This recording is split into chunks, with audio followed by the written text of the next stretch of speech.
Hi friends, welcome to my channel. ఈరోజు వైకుంఠ ఏకాదశి సందర్భంగా మన మంగళగిరిలో శ్రీ పానకాల లక్ష్మీ నృసింహస్వామి వారి టెంపుల్కి వెళ్ళాము. మేము ప్రతి సంవత్సరం ఈరోజు తప్పకుండా వెళ్తాము. ఇక్కడ స్వామివారు స్వయంభుగా వెలిశారు. భక్తులు ఇక్కడ స్వామివారికి నైవేద్యంగా పానకాన్ని సమర్పిస్తారు. అందువలనే స్వామివారిని పానకాల స్వామి అని అంటారు.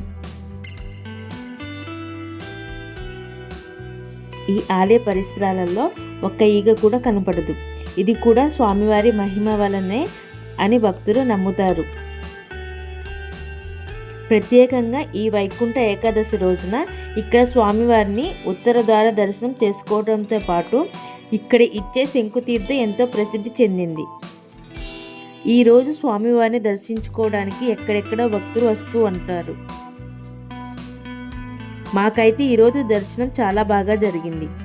గుడి దగ్గర క్యూ లైన్ ఏర్పాట్లు అవి చాలా బాగా చేశారు. భక్తుల కోసం ఎక్కడికక్కడ ప్రసాదాలు, ఇంకా పాలు, వాటర్ బాటిల్స్ ఏర్పాటు చేశారు. దర్శనం కూడా ప్రతి సంవత్సరం కంటే చాలా త్వరగా అయిపోయింది. ఇంతకుముందు ఈ శంకుతీర్థాన్ని ఏకాదశి ఒక్కరోజు మాత్రమే ఇచ్చేవారు. ఇప్పుడు భక్తుల రద్దీ దృష్ట్యా 2 రోజులు ఇస్తున్నారు. కాబట్టి భక్తులు ఎవరైనా ఈరోజు కుదరని వారు ఉంటే రేపు వెళ్ళండి. ఈ వీడియో మీకు నచ్చినట్లయితే లైక్ చేయండి, షేర్ చేయండి, కామెంట్ చేయండి. అలాగే నా ఛానల్ని సబ్స్క్రైబ్ చేసుకోండి.